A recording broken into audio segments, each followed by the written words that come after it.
આજે માગશર માસની એકાદશી છે।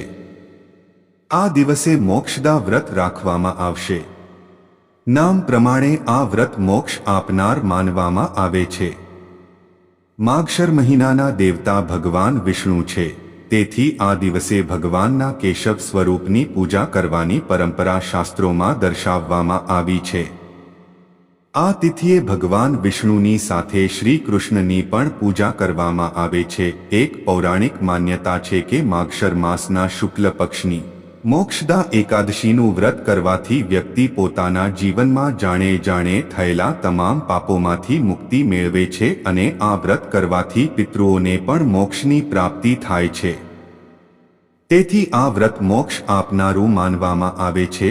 આ એકાદશી વ્રતની કથા ગોકુલના રાજા સાથે જોડાયેલી છે। ગોકુલ નગરના રાજાએ સ્વપ્ન જોયું કે તેના પિતા નરકમાં છે। તેમણે પર્વત મુનિને કહ્યું કે તેમના પિતા તેમના સપનામાં તેમને નરકમાંથી મુક્તિ અપાવવાની વાત કરતા હતા।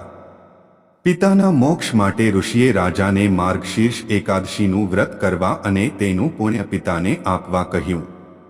રાજાએ તેના પરિવાર સાથે એકાદશીનું વ્રત કર્યું અને તેનું પુણ્ય તેના પિતાને અર્પણ કર્યું। આનાથી તેને આઝાદી મળી અને સ્વર્ગમાં જતા તેણે પુત્રને કહ્યું, તું સારું રહે। તેથી એવું માનવામાં આવે છે કે આ વ્રત કરવાથી પિતૃઓને મોક્ષ અને સ્વર્ગની પ્રાપ્તિ થાય છે। ભગવાન વિષ્ણુજીની સાથે શ્રી કૃષ્ણની પૂજાનું મહત્વ। મહિનાના સ્વામી ભગવાન શ્રી કૃષ્ણ છે। પુરાણોમાં આ મહિનામાં કૃષ્ણની પૂજા કરવાનું કહેવામાં આવ્યું છે। તે જ સમયે દ્વાપર યુગમાં પાંડવો અને કૌરવો વચ્ચેના મહાભારતના યુદ્ધમાં શ્રી કૃષ્ણએ અર્જુનને ગીતાનો ઉપદેશ આપ્યો હતો। તે દિવસે માગશર મહિનાના શુક્લ પક્ષની એકાદશી હતી, તેથી આ વ્રતનું મહત્વ વધુ વધી જાય છે। તેથી આ વ્રતમાં ભગવાન વિષ્ણુની સાથે સાથે ભગવાન કૃષ્ણની પૂજાનું વિશેષ મહત્વ છે। આ વ્રતમાં શું કરવું? એકાદશીના દિવસે સૂર્યોદય પહેલા ઉઠો અને સ્નાન કરો। ઉગતા સૂર્યને જળ અર્પણ કરો। 2. ઉપવાસ કરવાની પ્રતિજ્ઞા લો। તુલસીને જળ અર્પણ કરો।